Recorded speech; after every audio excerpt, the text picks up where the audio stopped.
आपको। चलो अपनी जगह देव की, माता जी की, देव की, आज के आनंद की, शासन साधक परिवार की।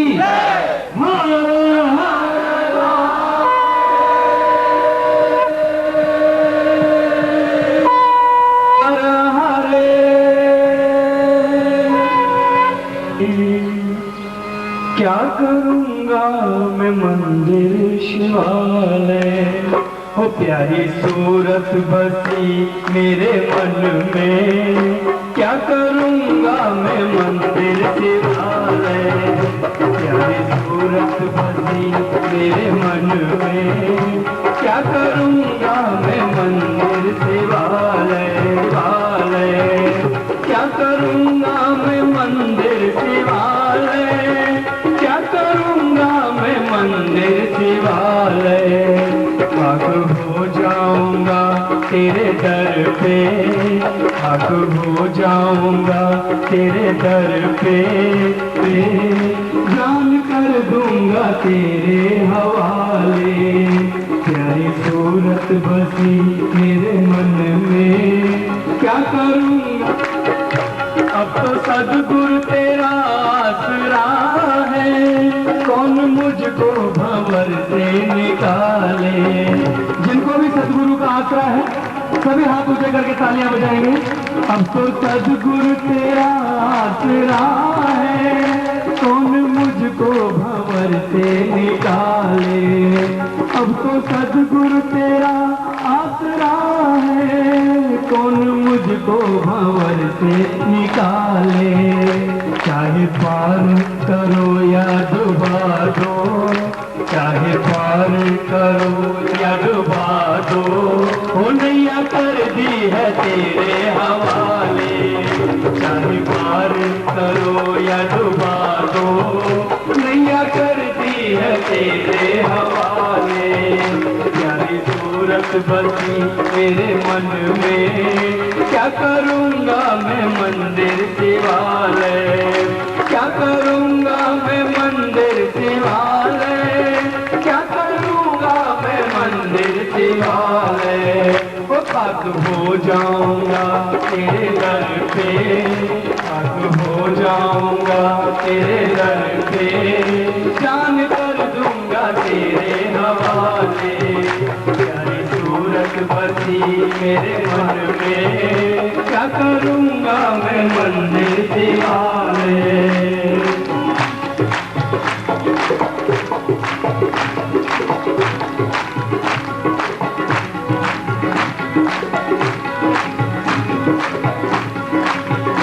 देख सकते नहीं गम किसी का, नर्म दिल है मेरे सद्गुरु का। देख सकते नहीं गम किसी का, नर्म दिल है मेरे सद्गुरु का। देख सकते नहीं गम किसी का,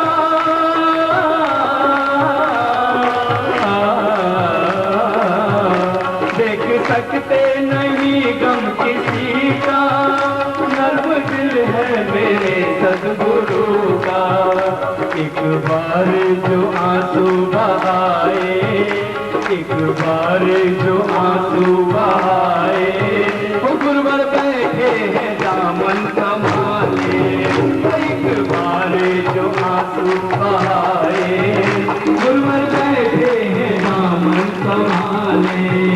प्यारी सूरत बसी मेरे मन में। क्या करूँगा मैं मंदिर शिवालय, प्यारी सूरत बसी मेरे मन में। क्या करूँगा मैं मंदिर शिवालय।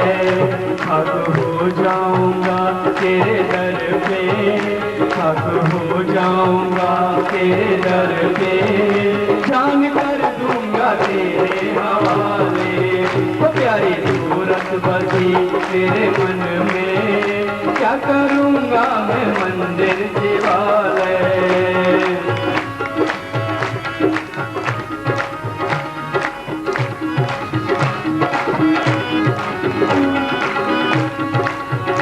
दास को अपना सेवक बना लो, अपनी भक्ति में हमको चाहते हैं और जो भी भक्ति में रमना चाहते हैं खुल के तालियां बजाएंगे और बोलेंगे, दास को अपना सेवक बना लो, अपनी भक्ति में हमको लगा लो। दास को अपना सेवक बना लो, अपनी भक्ति में हमको लगा लो। दास को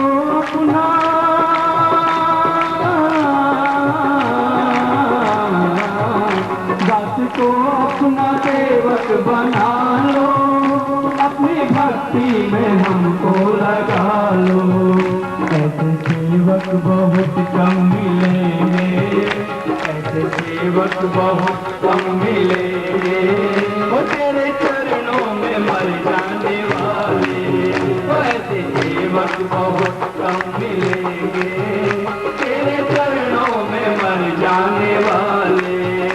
ऐसे सेवक बहुत कम मिलेंगे, ऐसे सेवक बहुत कम मिलेंगे, ऐसे सेवक बहुत कम मिलेंगे, ऐसे सेवक बहुत कम मिलेंगे। तो ऐसे सेवक बहुत कम मिलेंगे, तेरे चरणों में मर जाने वाले। प्यारी सूरत बसी मेरे मन में, क्या करूँगा मैं मंदिर सिवाय। प्यारी सूरत बसी मेरे मन में, क्या करूँगा मैं मंदिर सिवाय। वो क्या करूँगा मैं मंदिर सिवाय, क्या करूँगा मैं मंदिर सिवाय, क्या करूँगा मैं मंदिर सिवाय, क्या करूँगा मैं मंदिर सिवाय, क्या करूँगा मैं मंदिर सिवाय, क्या करूँगा मैं मंदिर सिवाय, क्या करूँगा मैं मंदिर सिवाय। वो क्या करूँगा मैं मंदिर सिवाय, क्या करूँगा मैं मंदिर सिवाय। पांड की रश्मियों से उद्भूत एक अत्यंत पवित्र, दिव्य और उदात्त जो है ऋषियों ने उदात्तीकरण मंत्र कहा गया है। और ये ग्रंथ अपने आप में लुप्त हो गया। शंकराचार्य की शिष्य तक तो रहा, पुष्पदन तक तो रहा, और उसके बाद में वो ग्रंथ लुप्त हो गया, ग्रंथ मिला ही नहीं वापस। मगर उसमें सारे मंत्र अपने आप में सब ऋषियों ने मिलकर के अपनी अपनी ऊर्जा, ताकत, क्षमता के साथ में जिन शब्दों का प्रयोग किया, उन शब्दों से मिला करके एक श्लोक की रचना की। इसलिए इसको उदात्ती मंत्र या उदात्ती ध्यान या उदात्ती चेतना। उदात्त का मतलब है बहुत ऊंचाई पे उठ जाना। उदात्त का मतलब है हम एक छोटे लेवल पे नहीं रहना। और मैं कई बार शिष्यों को अपने शिविरों में ये कह रहा हूं कि आप अपने आप को नहीं पहचान रहे हैं और अब शायद नहीं पहचान पाएंगे कि मैं क्या हूं और क्या बन सकता हूं। तो दीनहीन, जीर्ण, गरीब, अशिक्षित और अपाहिज बनकर के हाथ जोड़ करके जिंदगी काटता है। जिसके छाती में दमखम होता है, हौसला होता है, हिम्मत होती है, वो फिर दीवार नहीं देखता है कि आगे दीवार है या आगे पत्थर है या आगे पहाड़ है। उनकी वजह से हिमालय पदलित होता है, हिमालय के ऊपर पांव रखे जाते हैं। उन वीरों की वजह से नदियों को फलांगा जाता है, समुद्र को नापा जाता है। दीनहीनता का जमाना बहुत भुगत चुके, 50 साल भुगत चुके, और देखा जाए तो 5000 साल भुगत चुके। और हम दीनहीनता में खुश हैं क्योंकि हमें यही सिखाया गया है। हमें सिखाया गया कि बलवान बनना ही नहीं चाहिए।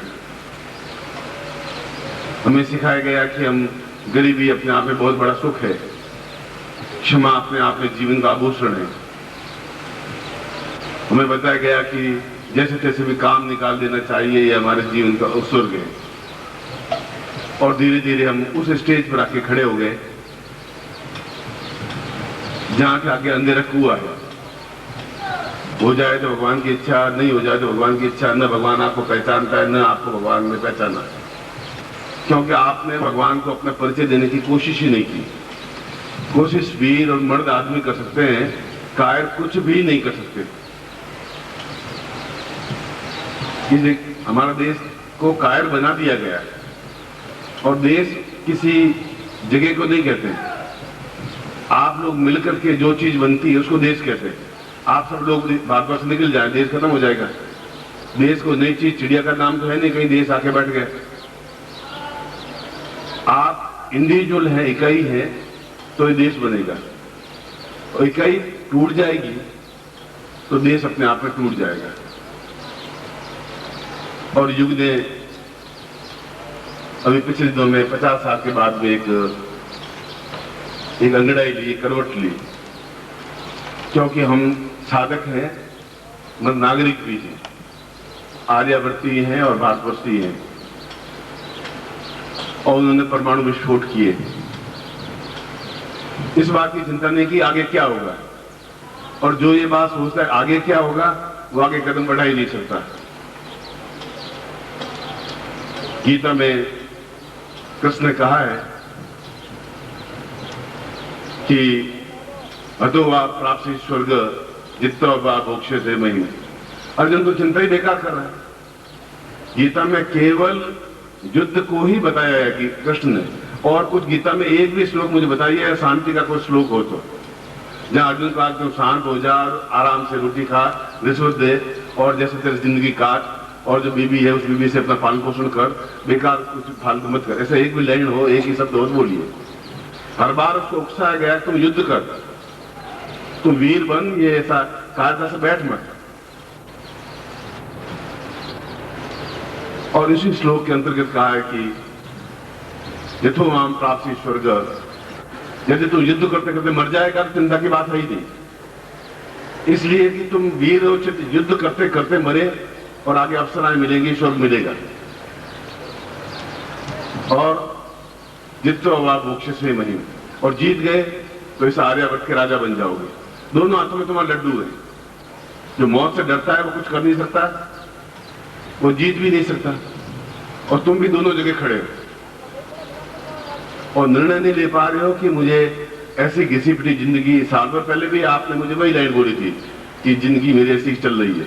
2 साल पहले भी ऐसी बोली थी। इस बीच में 720 दिन हो गए, 720 में कम से कम 100 बार आपको मैंने ये जताया कि जीवन किसी भी वजह से ताकतवान नहीं बन सकता। घी खाने से शरीर ताकतवान बनता है। मन में जो ताकत, क्षमता, हौसला, हिम्मत, जोश, जवानी और हिमालय को परे धकेलने की क्रिया मन के अंदर होती है। ऐसे सुदृढ़ मन में वे वीर आत्माएं और वीर देवता स्थापित होते हैं। और मैं जानता हूं कि आप में से 20% मेरी बात को समझ पा रहे होंगे, 80% केवल श्रोता हैं। चलो गुरु जी ने बोल दिया और हमने सुन लिया, और मैं भी सोचूंगा चलो सुन लिया तो सुन लिया, क्योंकि आप में परिवर्तन होने की क्रिया है ही नहीं। आप में चैलेंज उठाने की क्रिया नहीं है, आप हिम्मत हौसले के साथ बढ़ने की क्रिया नहीं है। कृष्ण ने कहा है कि अगर तुम मर जाएगा घबरा मत, तू मर जाएगा तो ज्यादा अच्छा है। युद्ध में लड़ता लड़ता मरेगा, और आगे स्वर्ग तैयार बैठा है, और जीत गया तो इस आर्यावर्त का राजा ही बनेगा। नुकसान तेरा कहां है? इसलिए धनुष लेकर नीचे बैठने की जरूरत नहीं है। ये मेरे बाप है, ये मेरे माँ है, ये मेरे दादी है, ये मेरी चाची है, और ये मेरे काकी है, ये मेरे काका जी है। उससे तुम्हारी जिंदगी कैसे कटेगी? तुम क्या हो मुझे ये बताओ। तुम तो कायर बुद्धि एक रथ में बैठे हुए एक इंसान हो, घृणित कीड़े की तरह हो। कीड़ा भी फिर भी रेंगता है, तुम रेंग नहीं पा रहे। इस श्लोक का भावार्थ क्या था? श्लोक का भावार्थ था कि कृष्ण उसको बता रहे थे कि युद्ध जरूरी है तुम्हारे लिए। बिना युद्ध के, बिना संघर्ष के आदमी विजय प्राप्त कर नहीं सकता।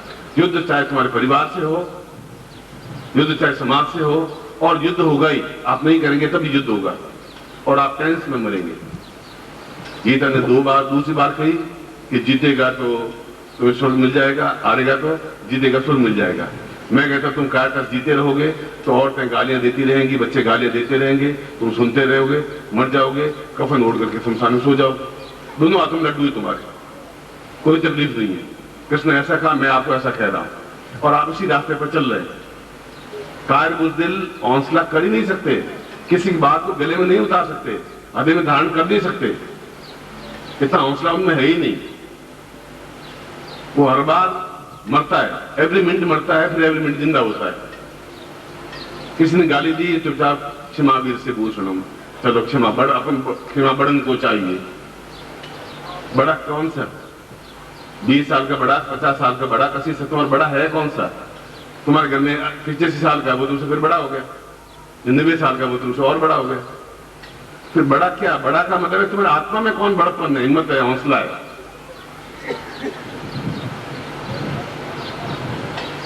और ये आषाढ़ का महीना, आषाढ़स्य प्रथम दिवसे पूर्णमायांतम परिंतम सर्व शास्त्र सिद्धित्वम स देवानाम भव आशीर्वादा।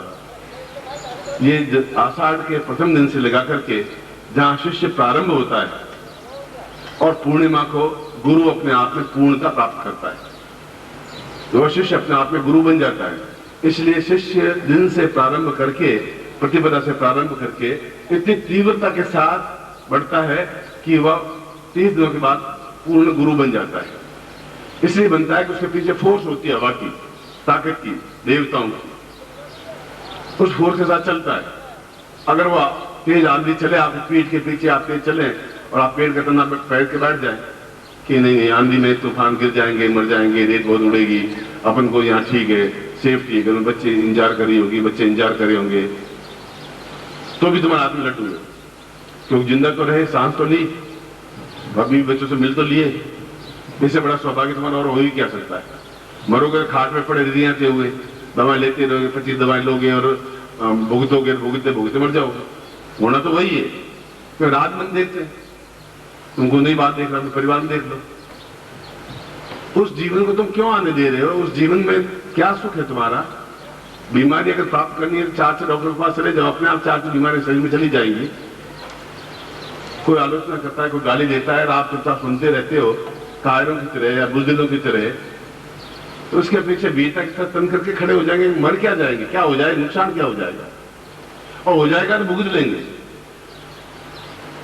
भारत सरकार ने ये 5 विस्फोट किए, उन सबको मालूम था कि वापस परमाणु विस्फोट होंगे। ये मालूम था कि देश में, पूरे संसार में हमारे विरुद्ध लॉबी खड़ी हो जाएगी। ये मालूम था कि पैसे नहीं मिल पाएंगे, मगर ये मालूम था कि विजय दिखानी जरूरी है। हम शांति प्रिय देश नहीं है, हम शांति की कामना करते हैं, मगर कोई आंख दिखाता है तो आंखें फोड़ने की भी हिम्मत है। ये पहली बार बताया कि आंख फोड़ने की हिम्मत हमने है। और नेहरू जी से लगा से आज तक कबूतर उड़ाते रहे सफेद, उड़ जा कबूतर, शांति प्रिय देश, पंचशील देश, शांति प्रिय देश। और ये हालत हुई कि हमें न खाने को पूरी रोटियां है, ऊपर कर्जा है और न मर्दों में ताकत है, न हौसला है देश में, न हिम्मत है। वह आदमी भी उतनी हौसला हिम्मत के साथ में उस विस्फोट की किया। आज गर्व से कह तो सकते हैं हम परमाणु विस्फोट करने में क्षमता है, हम ताकतवान हैं। खाली शांति शांति चिल्लाने से हमारा काम नहीं चलता।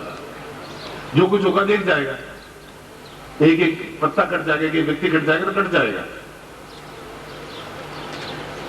इसलिए पूरा हमारा धर्मशास्त्र युद्ध पर आधारित है, शांति पर आधारित है ही नहीं। आप यजुर्वेद से लगा करके शंकराचार्य तक एक भी लाइन बता दो जिसमें ये लिखा है शांतिम शांतिम, एक बता दो। और बुद्ध में आकर के वो बुद्धम शरणम गच्छामि, धम्मम शरणम गच्छामि, ओम शांति ओम शांति ओम शांति। और कुछ नहीं पहनना है, लंगोट पहननी है, कपड़े छोड़ दीजिए, ये छोड़ दीजिए। महावीर ने कपड़े भी छुड़वा दिए, बाल कटाने भी छुड़ा दिए। बस एक बात बता दें कि जो भगवान करेगा वो अच्छा ही करेगा, और भगवान अच्छा करता तब तक हम भूखे मरते ही क्यों? और भगवान में कौन सा है? गीता में कहा भगवान तुम्हारे कृष्ण दिल के अंदर है, अब वो कह रहे हैं भगवान कहीं बाहर है। अब दोनों में से एक गलती है, या तो वो लिखा हुआ वो गलती है, या तुम्हारे मन में भगवान है ही नहीं, ये भी बैठे बैठे रो रहे हो, सीख रहे हो, भगवान में ढूंढ रहे हो। पत्थरों में भगवान नहीं होते, मूर्तियों में भी भगवान नहीं होते। हाथ जोड़ने से भगवान पिघलते नहीं, हाथ तो पिघल जाते कभी के। 50 साल से आप देवी की आरती उतार रहे, देवी आपके सामने खड़ी हो जाती। केवल आरतियां वो उतारते हैं जो अपने आप में कुछ नहीं कर पाते, कुछ नहीं पाते, वो हाथ जोड़ के खड़े हो जाते कि बस मैं तो आपकी शरणागत हूं, आप जैसा चाहो वैसा करो। वो कहते भूखे मरो और ज्यादा भूखे मर जा। और तुम घर आकर के फिर वापस बस ऐसा ही है। जो चल रहा था इस बार खेती और कमजोर हो गई, 2 बैल मर गए, व्यापार में घाटा हो गया, लड़ाई झगड़े करने लगी और हमारे 60 साल की उम्र के में 58 साल में मर गए। तुम्हें मृत्यु की कामना की है। जो ज्यादा याद करता है वो जल्दी पास में आती है। बार बार मृत्यु की याद करोगे मृत्यु बहुत जल्दी पास में आ जाएगी। अब मरना ही है, अब मरना ही है, अब राम राम का नाम करोगे तो राम भगवान पास में आएंगे। मौत मौत याद करो, मौत पास में आ जाएगी। और तो मृत्यु का अफसोस है भगवान इससे पिंड छूटे, मर जाए तो ज्यादा अच्छा है। इस गरीबी से छूट जाए, इस औरत से पिंड छूट जाए, ये पति सारे से छूट जाए, ये भगवान तो मौत दो। और जितनी बार मौत मांगोगे उतनी बार मौत 2 फुट नजदीक आएगी और नजदीक मर जाएगी। और मरने के लिए तुम पैदा हुए नहीं, पैदा हुए ताकत के लिए, क्षमता के लिए। एक अकेले आदमी ने हिम्मत की कि देखा जाएगा, विस्फोट कर देंगे, कर देंगे। जो संसार जो कुछ करेगा, क्या किया संसार ने? वापिस जापान ने पूछा, अनुदान वापस दे दिया, अमेरिका ने वापस जो अनुदान देनी थी वो वापस दे दी, और वापस उनको विश्वास हो गया ये है। अब अगर दूसरा कोई लड़ाई करता है, हम वापस लड़ाई के लिए तैयार हैं। वो 2 मुक्के मारेंगे, हम 5 मुक्के और मारेंगे, हमारे पास तो मुक्के की ताकत है। कि हमारे पास तो एक देवता नहीं है, 33 करोड़ देवता हैं। लोगों के पास तो कोई ईसा मसीह है, कोई एक देवता पकड़ के बैठे हुए। हम तो ये नहीं तो ये से हनुमान जी, नहीं तो रामचंद्र जी सही, बहुत सभी ताकतवान है, सभी के पास लड़ाई झगड़े तलवार कटार हैं। इतने देवता होते हुए भी, और देवता मीन्स आप शुद्ध आयुध, मन में हिम्मत, मन में क्षमता। ये आषाढ़ के पहले दिन में शिष्य को गुरु क्या समझाता है, क्यों समझाता है? इसे समझा, दिन तुम्हारे पास 30 है और तुम बिल्कुल एक व्यामूढ़ और गरीब और एक अपाहिज शिष्य बनकर के रह जाओगे। तुम्हें गुरु पूर्णिमा के दिन गुरु बनना है, उतना ज्ञान प्राप्त कर लेना है। इसलिए दोनों दिन आषाढ़ में रखे गए। जब मगरध्वज का पुत्र जरथुस्त कृष्ण के पास में गया और युद्ध, महाभारत का युद्ध हो रहा था भयंकर, अकेला व्यक्ति कम से कम 1000 व्यक्तियों को काट दिया 15 मिनट में। अर्जुन ने कहा क्या हो रहा है कृष्ण? उसने कुछ नहीं हो रहा है, आज सब समाप्त हो जाएगा, पांडव बचेंगे ही नहीं, बहुत ताकतवान है, बहुत क्षमतावान है। अकेला व्यक्ति 1000 व्यक्तियों को काट लेता है। शाम को कब हो गया? अभी तो 11 बजे। आप उसका जोश, उसकी ताकत, उसकी क्षमता देखिए। सब सेनाएं स्तब्ध हो गई हैं, लड़ाई झगड़ा बंद हो गया, उसके युद्ध देख रहे हैं सिर्फ। तो देखा जाता युद्ध, कायरता नहीं देखी जाती, बुजदिली नहीं देखी जाती। अर्जुन को भी सोचने के मजबूत होना पड़ा, कृष्ण को भी सोचना पड़ा कि क्या करें। बलवान की सभी जगह क्षमता होती है। उस जगत उसको पास में बुलाया कृष्ण ने युद्ध में। उसने कहा तुम भीम के पुत्र हो, मगरध्वज के पुत्र हो, मैं तुम्हें जानता हूं। और भीम, हम 5 पांडवों में से, उसका बेटा मगरध्वज, उसका बेटा तुम जरथुस्त, ये इतना क्या कर रहे हो? उसने कहा मैं कुछ नहीं चाहता हूं, युद्ध चाहता हूं। युद्धम देहि, लेना है तो युद्ध दीजिए, बातों को मुझे मत फुसलाइए, सामने आके खड़े होइए। ये बातें बहुत हो चुकी, महाभारत में तो बहुत चुका। तो उसने कहा इसमें तो खुद हो रहा है, तुम पोते हो। उसने कूटनीति का काम दिया कि हूं, उसको साबुन से थोड़ी धुला जाता है, और दादा की आज्ञा मानना जरूरी है। ये नैतिक मर्यादा नहीं है, ये नैतिक मर्यादा है। तुम नैतिक मर्यादा छोड़ के युद्ध करो, हम तैयार हैं, या फिर मेरी बात नैतिक मर्यादा की मान लो तो मैं तैयार है। उसने कहा आप कहिए, मैं पहली बार आपकी बात मानने को तैयार हूं। उसने कहा मैं गर्दन, तलवार से तुम्हारी गर्दन काटूंगा और तुम्हें समाप्त करूंगा। अगर युद्ध तुमने मांगा है मैं युद्ध दूंगा, और तुम्हें मरना पड़ेगा, और कोई चारा नहीं। अब उसको ये मालूम नहीं था कि कृष्ण इतना सारा खेल खेल लेंगे। कोई बात, मैं शांत भी खड़ा हूं, तलवार से गर्दन काट ली। मुझे एक बात रखिए, सबसे ऊंचे टीले पर मेरा मस्तक रख दीजिए, जिसे महाभारत युद्ध को पूरा देख सकूं। और आप कितनी कूटनीति चलाते हैं, क्या करते हैं, बस मैं आप आंखों से देखना चाहता हूं। मैं वापिस जन्म लूंगा और वापिस आपसे युद्ध तो करूंगा ही। मैं ये और बता देता हूं कि मेरा जीवन का धर्म युद्ध है। मैं कायरता से नहीं मरूंगा, आपके शब्दों से मर रहा हूं। और उससे पहले कृष्ण जरथुस्त को मारने से पहले शांतिवन आश्रम में गए, युद्ध के बीच में। उन्होंने कहा कि जरथुस्त तो मार देगा, बर्बाद कर देगा मैं। उसने कहा कि उसने जब तक आप विजय मान दीक्षा नहीं लेंगे और तुमने ली नहीं, तो सभी तुम्हारे ऊपर, तुम सब पे हावी नहीं हो जाओगे। विजय माल से तुम सफलता प्राप्त करते, मैं तुम्हें विजय माल दीक्षा देता हूं, तुम वापस जाओ और युद्ध करो। अब वो युद्ध करने का हमारा, तो तुम युद्ध करो। कूटनीति का आश्रय लेना, कूटनीति लो, मगर विजयी हो। और उसने विजय से दीक्षा दी और वहां से वापस वो उस कालखंड से आया। कालखंड का तात्पर्य है हमारे 24 घंटे, और उस समय के 1 मिनट कालखंड का बरोबर था। और आकर के उसने कहा कि मैं युद्ध करने लिए तैयार हूं, और मैं तुम कहो तो मेरी मर्यादा जो तुमने बात कही उसको रखने के लिए तैयार हूं। उनका मुझे मालूम है तुम कहां गए हो और क्या विजय से माल ली है, वो मुझे दीक्षा मालूम नहीं है, और मरना मुझे है, और मरते उसमें घबराता नहीं हूं। हाँ, मेरा गला काट लीजिए, मगर इतनी एक युद्ध खत्म होने तक बिल्कुल मैदान के ऊपर मेरा युद्ध रखोगे, शस्त्र रखोगे। ये सारी घटना क्या है? ये सारी घटना कृष्ण कायर बन गए, कमजोर बन गए, उनके पास विजय से दीक्षा ही नहीं थी। विजय सिंह का मतलब है हर जगह विजय प्राप्त करने की क्रिया, वो थी नहीं तो सोचा कि मारा जाऊंगा, ये अर्जुन मारा जाएगा, भीम मारा जाएगा, वो तो आंधी की तरह बढ़ रहा है। तो कृष्ण ने उसका सिर काट करके शिरश्चंद त्वाम जतुस्वाम पूर्वतम भवे, सबसे ऊंचा टीला था, वहां जस्तु को रख दिया। आज भी कृष्ण सबसे पहले पूजा से पहले जस्तुष की पूजा करते हैं। टीरी गढ़वाल में देखें तो जस्तुष के मंदिर है वहां। इतना वीर, इतना हिम्मत, इतना वाला था, क्योंकि उन्हें एक ही बात है, शांति, कायरता, बुजदिली, वो मेरी जिंदगी में नहीं चाहिए। और कृष्ण ने सोचा कि अगर नहीं जीतूंगा तो मैं कृष्ण कहलाऊंगा कैसे, जाना पड़ेगा मुझे शांतिवन के पास, ये दीक्षा रह गई मेरी,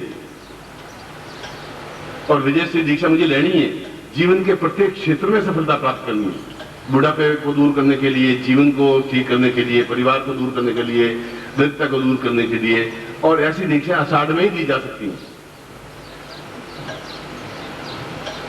तो आषाढ़ पहली बार वो दृश्य करता है जहां इंद्र खुद धरती से मिलता है आकर के बूंदों के सहारे। धरती अपने आप में पूर्ण तक सार उछल जाती है, तब अपने आप में शिष्य नहीं रहता, उसकी कामना रहती मैं विजय से प्राप्त करूं। फिर यही स्थिति जब रक्त बीज तलवार से काटती दुर्गा जगदम्बा, और एक रक्त का बूंद गिरता है, उसका अभी एक नया राक्षस पैदा हो जाता है। जितने बूंदें गिरी उतनी राक्षस पैदा होगा। अब कितने के लोगों को गला काटेगी, बड़ी दुखी होगी। उन्होंने कहा ये रक्त बीज तो मरेगा ही नहीं, इसकी जितनी बूंदें धरती पर गिरेंगी उतने ही, मतलब उसने खप्पर मांगा, खप्पर से उसका रक्त लिया, फिर भी 2-4 बूंदें गिरी, 2-4 राक्षस और पैदा होगा। बहुत गड़बड़ गई, इससे तो मैं पराजित हो जाऊंगी। और पराजित होना जीवन का अपने आप में अंतिम पटाक्षेप है। मरना कोई स्वर्ग लकड़ियों में मरना नहीं है, पराजित होना किसी मामले में वह भी अपने आप में मृत्यु है। और जगदम्बा दुर्गा जैसी बात कर रही है, वह सीधी शंकर के पास पहुंची। उसने कहा कि फिर मैं युद्ध नहीं कर पाऊंगी, उस रक्त बीज को तो मार ही नहीं सकती मैं। 50 रक्त की बूंदें गिरती, 50 राक्षस और पैदा हो जाते हैं, फिर उन राक्षसों की बूंदें गिरती, फिर और राक्षस पैदा हो जाते हैं। उसको भी विजय से दीक्षा दी गई। उसने कहा कि त्रिशूल तुम्हें देता हूं, और त्रिशूल धारणी बन करके 550 दीक्षा लीजिए तुम, मैं तुम्हें दीक्षा देता हूं, क्योंकि तुम्हें विजय प्राप्त, तुम्हारी विजय देवताओं की विजय होगी। ये 550 दीक्षा तुम लीजिए, और तुम लेके वापस युद्ध स्थल में जाइए। सहायता से यहां बैठने से काम नहीं चलेगा, वापस युद्ध करिए, वापस जीतिए। और 550 दीक्षा लेकर के शंकर से वापस आई, और दर्प से बोली, यो माम जयति संग्रामे यो में दर्पम व्यपोति यो में प्रतिबलो लोके समय बढ़ता भविष्यति। मेरा तुम पति बन सकते हो रक्त बीज, मैं तुम्हारी पत्नी बनने को तैयार हूं, पर यो माम जयति संग्राम में, तो संग्राम में तुम मुझे विजय प्राप्त करके दिखाओ। यो में दर्पम व्यपोति, जो मेरा घमंड उसको चूर चूर करके दिखाओ। और यो में प्रतिबलो लोके, ये इस बात का सिद्ध हो जाना चाहिए तुम बलवान है, मैं बलवान हूं। अगर मैं बलवान हूं तो फिर तुम्हें छोड़ूंगा नहीं, अपना उठा के ले जाऊंगा, हाथ पकड़ के नहीं ले जाऊंगा, आना ही पड़ेगा तुम्हें पीछे।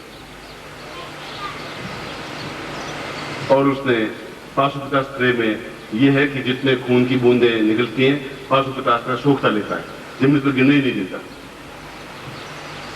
और 2.5 घंटे तक युद्ध हुआ और वो हक्का बक्का रह गया। क्या हुआ? रक्त बीज का मेरे शंकर का वरदान क्या हुआ? कहां वापस राक्षस बनने लगे और उसको समाप्त किया। रक्त बीज वदे देवी चंड मुंड विनाशिनी रूपम देही जैन देही यशो देही दुसो देही। जो रक्त बीज वध करने वाली देवी को याद करते हैं उसको रूप मिलता है, जय मिलता है, यश मिलता है। ये सारी बातें उस तथ्य को इंगित करती हैं कि हम केवल सुने ही नहीं। ये 2 दिन है, ये आषाढ़ के दिन है और आषाढ़ के दिन अपने आप में वैवाहिक दिन है जहां सर्वत्र विजय मिलती है। और कई वर्षों से ये स्थिति चलती आ रही है। कोई पहली बार तुम और हम पैदा नहीं हुए, पहली बार हम तुमसे नहीं मिले।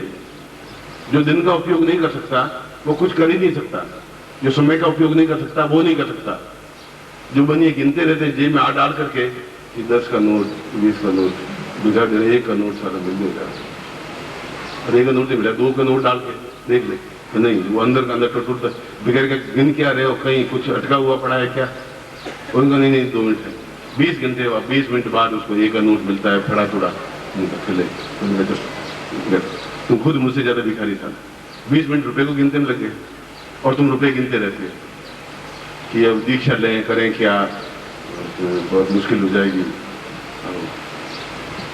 जाने दो यार, गोली मारो। अपन बहुत चतुर चालाक बनिए, उससे भी हम चालाक, गुरु जी चालाक। ऐसा करके फिर आप इस बार बैठ जाते और ऐसे ही करोगे, क्योंकि वे साधु लोग, जैन लोग बस या तो भूखों मरते हैं या मृत्यु प्राप्त होते हैं। वो विजय प्राप्त कर नहीं सकते। अहिंसा परमो धर्म, किसी की हिंसा करनी नहीं चाहिए। मैं कहता हूं हिंसा परमो धर्म, हिंसा करोगे तो धर्म होगा। बस ये जमाना चलेगा उस समय कि वो मारे और आप हाथ छोड़ के वो कहे ईसा मसीह 1 थप्पड़ मारे दूसरा गाल भी सामने कर दो। क्या के लिए करते? 5-6 थप्पड़े और मारे उसको साला का याद ही रहेंगे जिंदगी भर, आप इस गाल सामने करेंगे। हम ऐसी कायरता से जिंदगी जिए ही क्यों?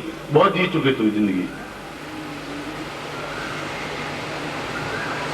उस प्रकार की स्थिति में वह पाशुपतास्त्र दीक्षा इन दिनों में दी जाती है, आषाढ़ में। चाहे अगर आपके माघ महीने में माइंड में आया हो तभी दिवस, इन दिनों में दीक्षा ली जाती है। हर एक दिन का समय होता है। आप दोपहर का टाइम है तो दोपहर का टाइम है, 5 बजे दोपहर का टाइम नहीं होगा, संध्या काल होगा। उसमें हिसाब गणित नहीं होती है, या तो इस पार या इस पार। जिंदा रहेंगे तो यश मिलेगा, उस जगह पहुंच जाएंगे। मर जाएंगे तो भगवान के देवताओं के गुरु चरणों में है, पहुंच जाएंगे स्वर्ग में भी। पर एक जगह खड़े नहीं रहेंगे कायरता के साथ। इस बार पत्रिका में छपा है, हमने भी परमाणु विस्फोट किया है अध्यात्म का। हमने लोगों को मारने के लिए किया है, हमने लोगों को जिंदा करने के लिए किया है। हेडलाइन बहुत विखंडित हुआ। 81 में ये तो अब किया हमने, 81 में कर दिया था परमाणु विखंडन। और ये परमाणु विखंडन के टुकड़े मेरे पास में, तो एक टुकड़े में भी इतनी ताकत है, क्षमता है। ये दोनों स्थितियां इस बात को सूचित करती हैं कि आप तमाशबीन नहीं है। और तमाशबीन हो तो बाहर एक बंदर लिए हुए लड़का खड़ा है, रखा है, छोड़ देगा, 5 रुपए दिए। मैं भाई कोई तमाशबीन हो तो तुम आगे डुगडुगी बजा करके बंदर को नचा देगा। तो हमारे से खुश तो हो, बेचारा दूर से आए, क्योंकि उनको दीक्षाओं की जरूरत नहीं, उनको गुरु पे भरोसा नहीं, अपने आप ही भरोसा नहीं, तो बंदर पे तो भरोसा होगा ही होगा। तुम ऐसा कर दो। ये मध्याह्न काल है और मध्याह्न काल को अभिजीत मुहूर्त कहते हैं। अभिजीत मुहूर्त उसको कहा जाता है जिसमें मुहूर्त देखना ही नहीं पड़ता। अभिजीत जीवन के प्रत्येक एस्पेक्ट में जीत होने की क्षमता, इसलिए अभिजीत मुहूर्त को सर्वश्रेष्ठ मुहूर्त कहा गया है। क्योंकि वो 27 नक्षत्रों में नहीं है, मगर उसको श्रेष्ठ मुहूर्त कहा गया है। तो ये दोनों उदाहरण कृष्ण के, कृष्ण को भी एकदम से थक करके जाके आपने दीक्षा लेनी पड़ी। दुर्गा को भी, जगदम्बा को भी दीक्षा लेनी पड़ी, पाशुपतास्त्र दीक्षा, और उसको विजय श्री दीक्षा। और जब विजय मिल गई तो प्रत्येक क्षेत्र में मिल गई विजय। कोई ताकत शरीर में नहीं, परिवार में, पड़ोस में, धर्म में, कर्म में, पैसों में, यश में, प्रतिष्ठा में, सम्मान में, सब में। आप कह रहे हो कि मैं दीक्षा ली, हुआ तो कुछ नहीं। आप ली दीक्षा, इसमें कोई दो राय नहीं। आपको पचा नहीं पाए, दस्तें लगती गई, तो ताकत शरीर में रस बनेगा कहां से? क्योंकि जाकर के तो आप मतलब दूसरे इशारों में बैठते हो। मेंटली तुम्हारा दूसरा होता है, दीक्षा लेते समय तुम्हारा मानस दूसरा होता है। कभी तुम बनिया बनते हो, कभी शूद्र बनते हो, कभी वैश्य बनते हो। ब्राह्मणोचित कर्तव्य नहीं है जो माचिस एकदम आग लगा झोंपड़ी में परशुराम की तरह कि आग, चलो झोंपड़ी की जरूरत नहीं मुझे, ये लंगोटी बहुत, उनके नाम हमें याद है, आपके नाम हमें याद नहीं रह पाते। इसी मुहूर्त के 5 बजे तक है अभिजीत मुहूर्त, और आज का दिन, आषाढ़ का दिन अपने आप में अत्यंत श्रेष्ठ है। और दोनों दीक्षाएं यहाँ पर आज और कल, क्योंकि आप प्रयोग ज्यादा नहीं कर सकते, मैं जानता हूं, मगर मैं ये जानता हूं कि तुम ऐसे व्यामूढ़ और कर्तव्यहीन अर्जुन की तरह पालती पटक करके, सिर पटक करके बैठ जाओ, ऐसा भी नहीं चाहता हूं। तो उठना है और लड़ना है, मर जाना है तो कोई बात नहीं, जीत जाना है तो भी तुम दोनों हाथों में लड्डू है तुम्हारे, और मर नहीं सकते नहीं तुम, कि मैं तुम्हारे पास में खड़ा हूं, तुम्हारे पीठ के पीछे खड़ा हूं, मरोगे कहां से? मौत आएगी कहां से? मौत नहीं आ सकती, मगर रियलिटी हुई मरना भी ठीक नहीं है। गोलियों की मुट्ठी पर ले रहे हो और पानी पी रहे हो और इधर टसक रहे हो, इधर टसक रहे हो, ये भी जिंदगी नहीं है। जिंदगी ताकत की, क्षमता की, हौसले की, हिम्मत की, बहादुरी की, और बहादुरी घी खाने से और पनीर खाने से नहीं मिल पाएगी।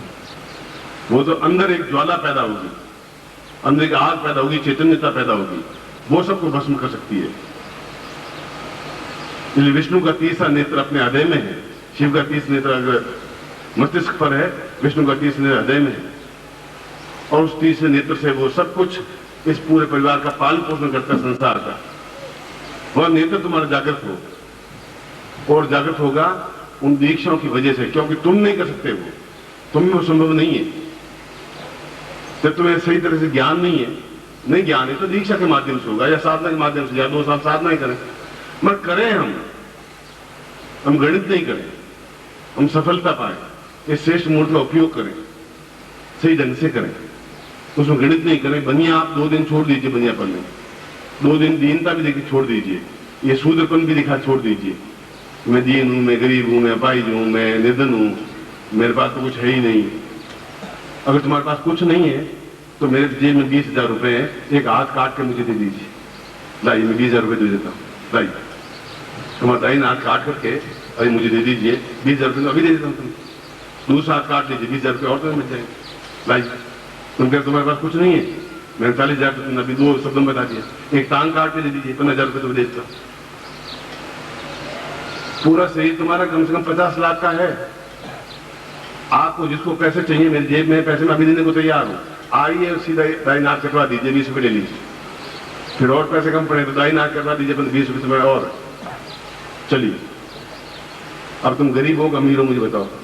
50 लाख के मालिक तो तुम एक हाथ पर हो, और तुम फिर हम गरीब है, तो 2 बातें एक साथ नहीं चली, या तो हम गरीब न हो नहीं, और गरीब हो तो मैं तुम्हें कह रहा हूं मैं अमीर तुम्हें अभी बढ़ा देता हूं 2 मिनट में, बस जो कुछ गवर्नमेंट पूछेगी जवाब दे देंगे, भाई इसने लिख के दिया है कि मुझे हाथ काट लिया जाए, 20 रुपए दिए जाए, इसने इच्छा से कहा 2 बिजनेस है, हाथ काटा है, 20 रुपए दे दिए, दूसरा हाथ कटवाएगा 20 रुपए और दे देंगे, एक टांग कटवाएगा 15,000 रुपए, दूसरी टांग कटवाएगा 15,000 रुपए, छाती में चक्कू खाएगा 20,000 रुपए तुम्हें और, एक आंख तोड़ के दे जाए कम से कम 10,000 रुपए तुम्हें और, बोलिए दूसरी आंख तोड़ 10,000 रुपए और, कितने पैसे चाहिए तुम्हारे पास?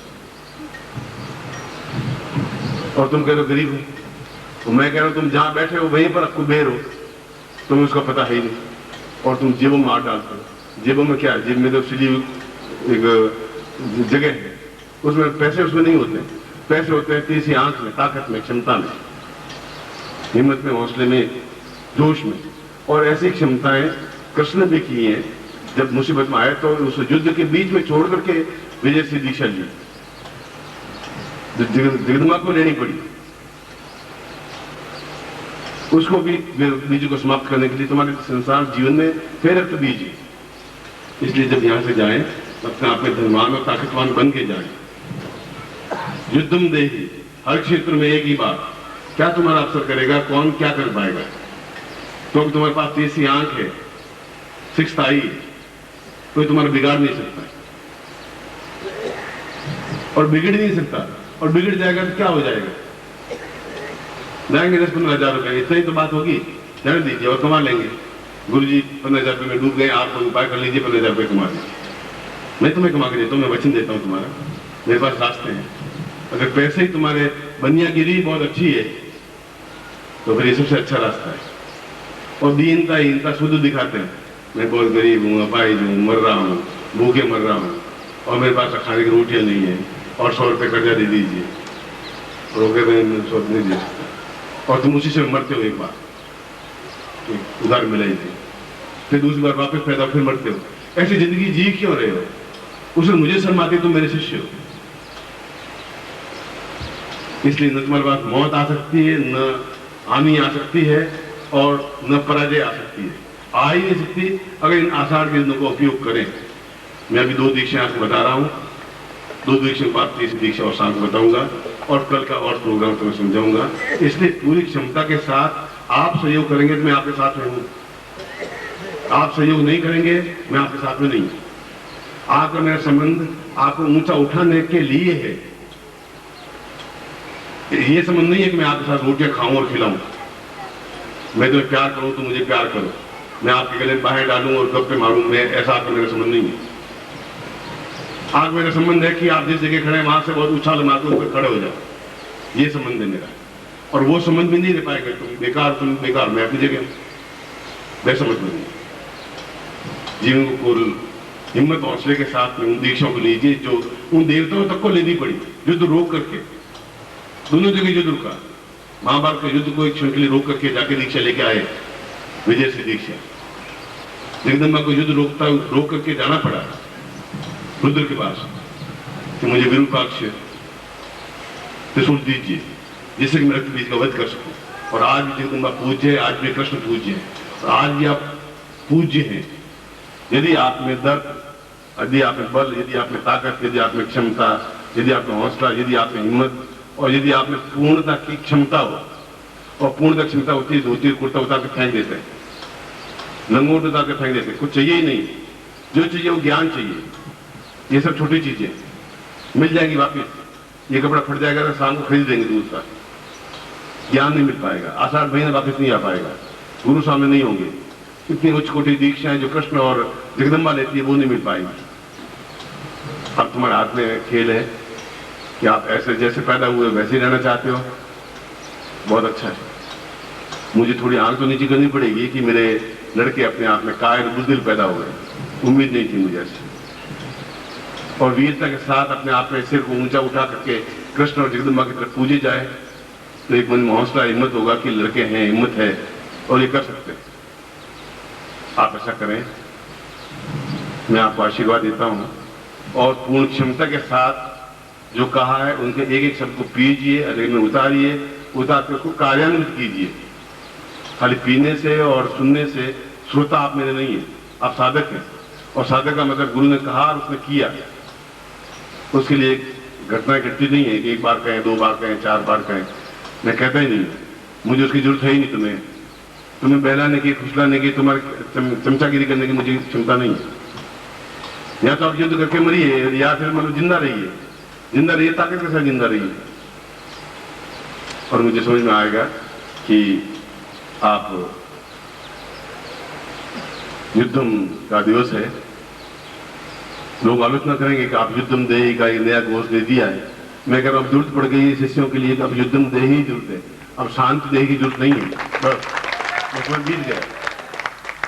जो बाधाएं आएंगी, अड़चने आएंगी तो देख लेंगे, अड़चन हमारे सामने आएंगी, गवर्नमेंट सामने अड़चने आ रही है, वो ग्राम पैसा बंद कर देंगे, वो ग्राम कैसा कर देंगे, वो चीनी ग्राम ना कर देंगे, कर लीजिए। जो बच्चे कुछ है वो ही बहुत है। सैकड़ों हिंदुओं को काट दिया गया, कौन से हिंदू समाप्त हो गए, कौन से मुसलमान समाप्त हो गए? समाप्त तो होंगे नहीं। ये जो है वो अपने आप में देवताओं की श्रेणी में आ जाए और आएंगे इस आत्मज्ञान के बल से और इन केवल दीक्षाओं के बल से। दूसरा रास्ता तुम्हारे पास कुछ है ही नहीं। और मुझे विश्वास है कि आप मेरी बात को हृदयंगम धारण करते हुए और क्षमता के साथ कार्य करेंगे। फिर मैं इन बीच में 2 दीक्षाएं हो जाएंगी। फिर शाम को अगर आपके विचारधाराओं को मैं बैठे बैठे पढ़ूंगा, ठीक होगी तो मैं जरूर आ जाऊंगा। मैं आपको आशीर्वाद देता हूँ कल्याण कामना केवल अपनी जगह पर खड़े रहेगा, आप लोग चरण स्पर्श करने की कोशिश नहीं करेंगे, केवल अपनी जगह पर खड़े होकर के